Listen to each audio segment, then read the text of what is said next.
Ciao a tutti, bentornati sul mio canale, benvenuti in questo nuovo video. Andiamo avanti con la lettura del Vangelo di Tommaso.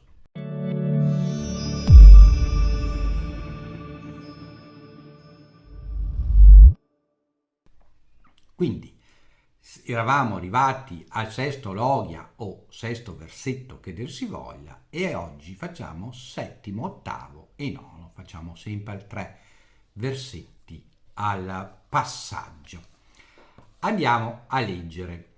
Questo, attenzione, che è molto interessante, siamo al numero 7 che non si riscontra nei Vangeli canonici o sinottici. Gesù disse: fortunato è il leone che verrà mangiato dall'umano, perché il leone diventerà umano. E disgraziato è l'umano che verrà mangiato dal leone, poiché il leone diventerà comunque umano. Molto interessante questo versetto, molto interessante. Questo sta a indicare ancora una volta qual è la realtà dell'essere umano, che non è solo la carne di cui in questo caso il leone si nutre. Nel caso che noi ci nutriamo del leone, il leone diventa umano. Nel caso che il leone si nutre di noi, diventa umano perché assorbe anche la nostra anima, il nostro spirito. È lo spirito che ci rende umani, non è la carne. Ecco perché qualora il leone ci mangiasse, diventerebbe comunque umano, perché assorbirebbe anche la nostra anima. Andiamo al versetto successivo o logia successivo, numero 8.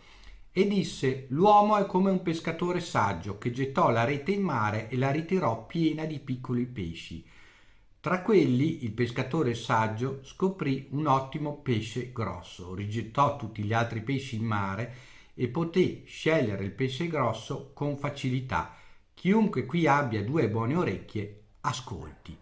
Questo lo troviamo anche nel Vangelo di Matteo 13, 44, 48, ossia anche con altre parole, e ovviamente dà un'altra volta il senso alla ricerca che l'uomo deve fare, una ricerca che può essere semplificata scegliendo il pesce grosso e liberando i pesci piccoli, seguendo il vero obiettivo e lasciando perdere tutti gli altri obiettivi che distraggono e non sono utili. Ha anche altri significati, ma per oggi ci fermiamo su questo significato.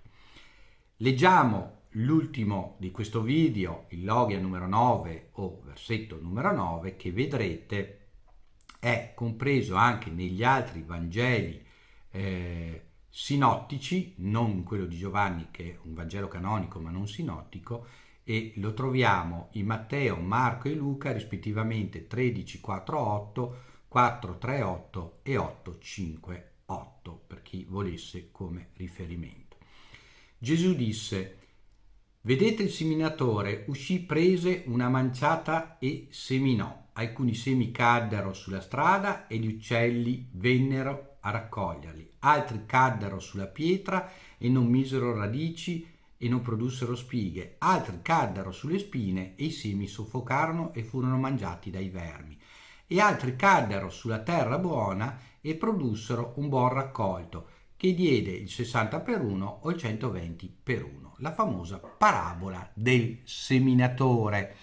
Ovviamente il seminatore è Gesù che semina a noi il verbo, la parola, le indicazioni che ci dà il buon Padre Celeste, e a secondo di dove queste parole, di queste indicazioni cadono, produrranno o meno il frutto.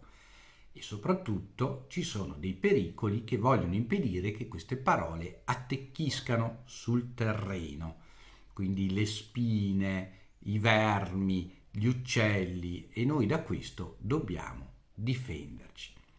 Spero che vi siano piaciuti anche questi 3 logia. Scrivetemi sotto qua nei commenti cosa ne pensate, se è stato abbastanza chiaro. Per chi avesse il Vangelo di Tommaso o i Vangeli canonici e sinottici con le indicazioni che ho dato può controllare e dire se le cose li tornano, se gli ha chiarito qualche dubbio nell'interpretazione di questi 3 loghi.